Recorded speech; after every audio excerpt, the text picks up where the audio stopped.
Republic Act 7877, also known as Anti-Sexual Harassment Act of 1985.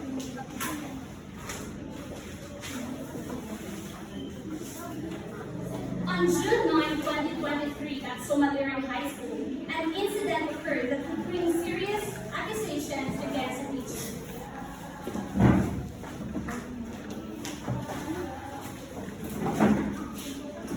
Good morning, class.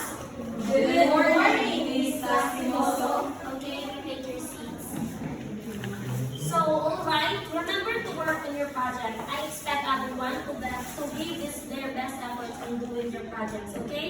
Yes, ma'am. Okay, class, please. Miss Pressy, can you go to my office for a moment? We need you to have a moment for me for a second. Yes, Miss Lastimoso. As Andrea was walking, she remembers that she has a question to her teacher. I need to ask about the project deadline. Miss Lastimoso didn't mention it.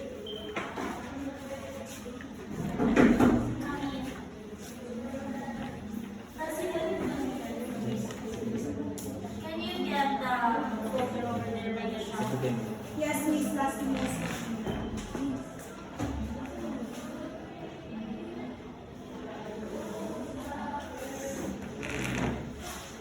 So, hello everyone. Yes, I am here now at the office of Miss Lastimoso. Oh, I'm sorry, Francie. This is an What? accident. Is Miss Lastimoso scratching the rest bricks? Yeah. Miss Lastimoso, what are you doing? It was just a misunderstanding. No! No, it's not! I'm so sorry, Francie. Fressie was very scared and confused by the incident. As Andrea was making a video tour of their school, she saw Miss Lastimoso's advances to her student and accidentally took a video of them. Andrea ran away from the office. As she got home, she reviewed the video tour she made in the video. She noticed that she got Miss Lastimoso's advances to her student. In the next day, she went to Fressie and talked about what happened in the office, and there she found out that it already happened multiple times as Fressie confesses to her, and she convinced Fressie to report the incident to the guidance counselor. Excuse me, ma'am. I need to tell you something. This is very important. I want you to see this. Oh my gosh, hello, ma'am. Hello. Can you please come to my office? Yes, ma'am, I do.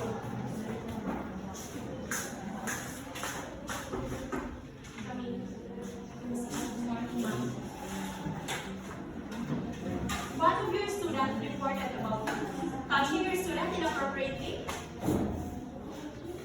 Oh, that was a misunderstanding. I was asking her to help me get the folder by the shelf. So, you already know what I am referring to?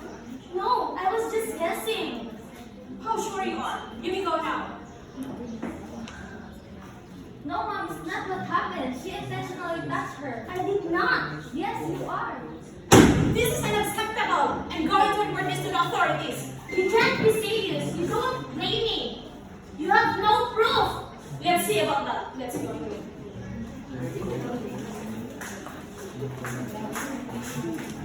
The guidance counselor decided to take action by calling the parents of the student, and after finding out what happened, the parents filed the case against Miss Lastimoso.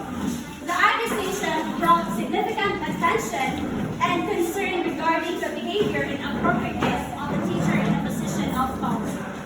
Andrea Pahaya testified that she saw Miss Lastimoso touching Fressie's breast and stopping her butt. The case under Republic Act 7877, the Anti-Sexual Harassment Act, was now under serious consideration. The incident raised questions about the safety and trust within the school environment.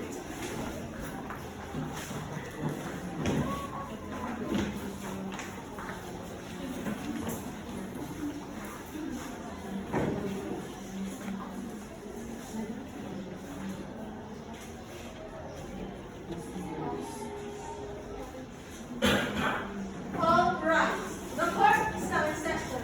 The Honorable Judge Jernisa Labrador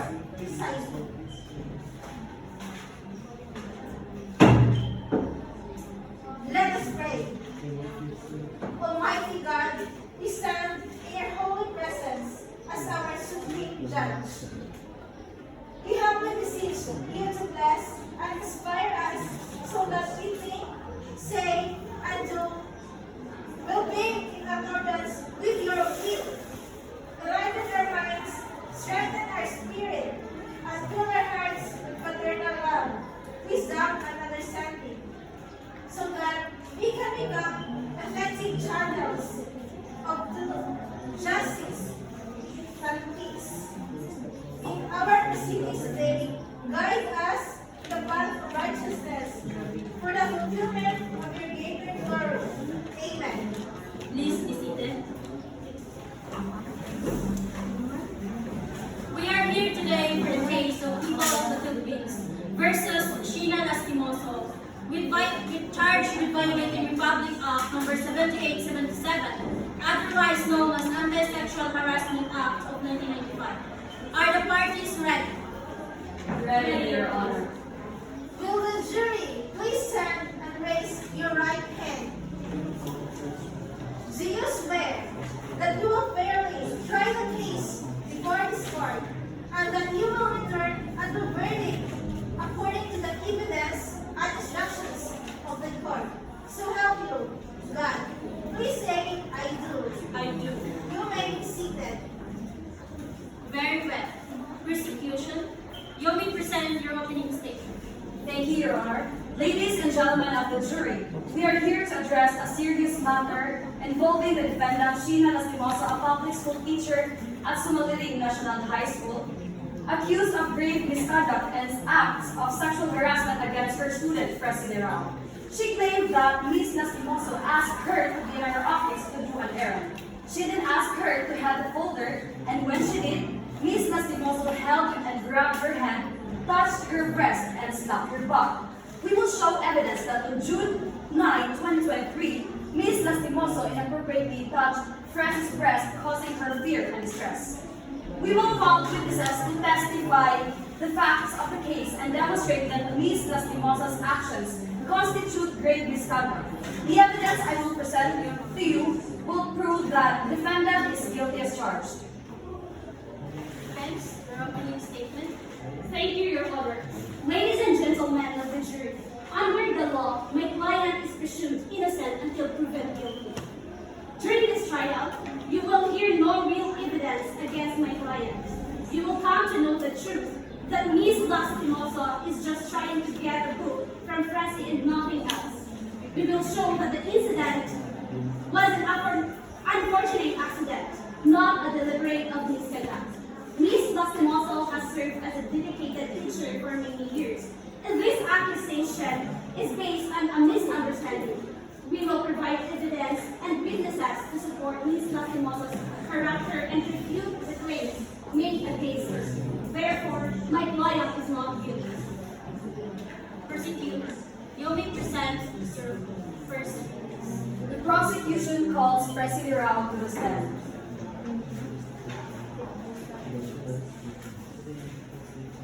Please stand and raise your right hand. Do you promise that your testimony will be the whole truth and nothing but the truth? I do. Please state your full name. I am Presley Rao. So, Presley, can you recall or can you describe what happened on June 9, 2023 in Ms. Lastimoso's office? Yes, Ms. Lastimoso asked me to come to her office to do an errand. When I was there, she held my head and grabbed my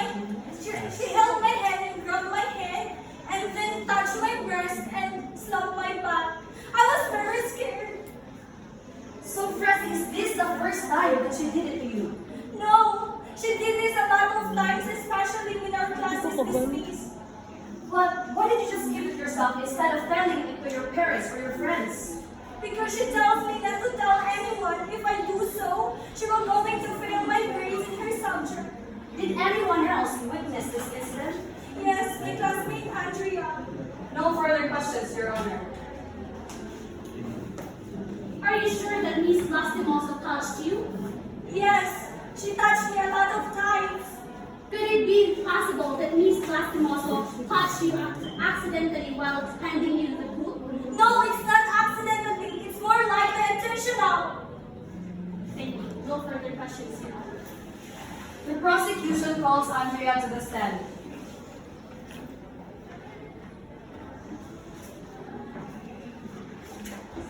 Please stand and raise your right hand. Do you promise that your testimony will be the whole truth and nothing but the truth? I do. Please state your full name and your relationship with Presi. I'm Andrea Mahaya, a classmate of President Laro. Were you present at the scene of the crime? Yes. Where were you? I was standing right outside the door of, I was standing right outside the room of Miss Ratimore's office. So, are you close enough to see her? Yes. So, Andrea, can you please give us a full rundown of what really happened on that day? Absolutely. When we were in the classroom, we are given a project by Miss Lastimoso. After giving the instructions, she dismissed the class and called Presi to her office. And I was walking at the same time taking a review tour in our school. I realized that our teacher didn't mention the deadline. So I planned to go to her office to ask, but when I was about to enter her room, I saw Miss Lastimoso touch Presi's dress and slap her butt. And I did not realize that I took a video of it.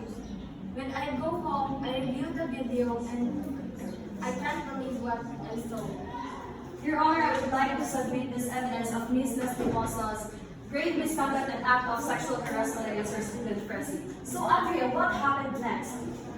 I don't know. After I took a video, I ran away because I'm scared. I'm afraid to be caught. Thank you. No further questions, Your Honor. Andrea, how can you be so sure that it was Miss Lastimoso? I'm so sure because it's her office and I was close enough to see her. So why didn't you help Presi? I was scared that time and I don't know what to do. Thank you, Your Honor. No further questions. The witness is excused. Defense attorney, you may present your case. We call the petitioner Sheena Lastimoso to the stand.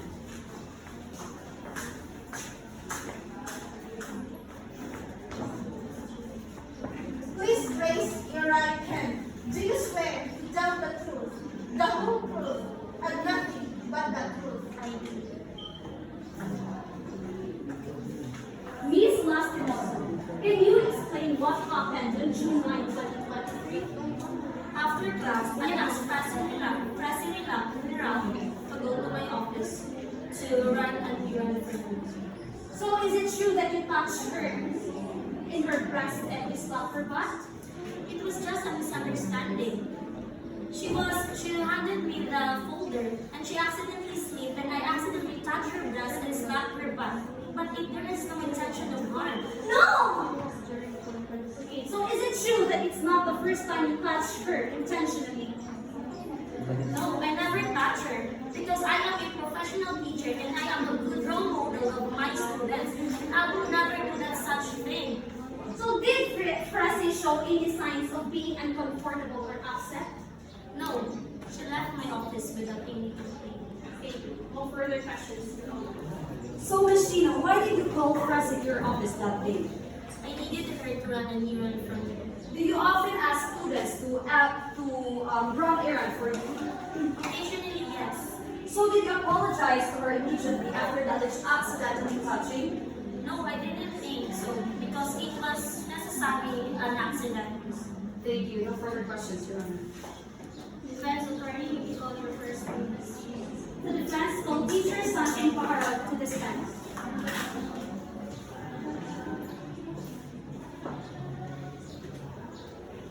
Please turn and raise your right hand. Do you promise that your testimony will be the whole truth and nothing but the truth? I do.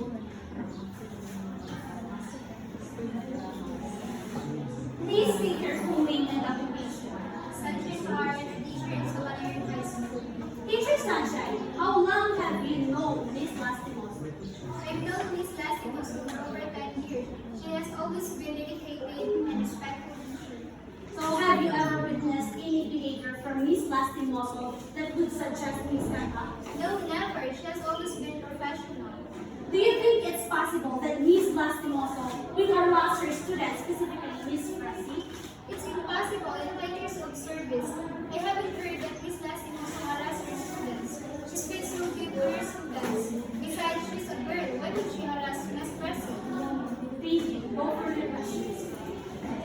Teacher Sanchan, you can't be so sure about that. Were you present during the incident? No, I was not. No further questions, Your Honor. The prosecution may present its closing statement. Thank you, Your Honor. Ladies and gentlemen of the jury, the evidence and testimonies presented clearly show that Ms. Lastimoso intentionally touched Pressy inappropriately, and there is also evidence to prove that. It shows that she violated Republic Act 7877, and this act constitutes grave misconduct and a violation of the trust placed in her as a teacher. We ask you to find her guilty as charged. Defense. Thank you, Your Honor. Ladies and gentlemen of the jury, the defense has shown that the incident was an accident, not a deliberate act. Ms. Lastimoso has a long history of being a dedicated teacher. We ask you to consider the evidence and find her not guilty. Members of the jury, you have heard the evidence presented. It is now your duty to deliberate and reach a verdict. Thank you. Please escort the jury to the deliberation room.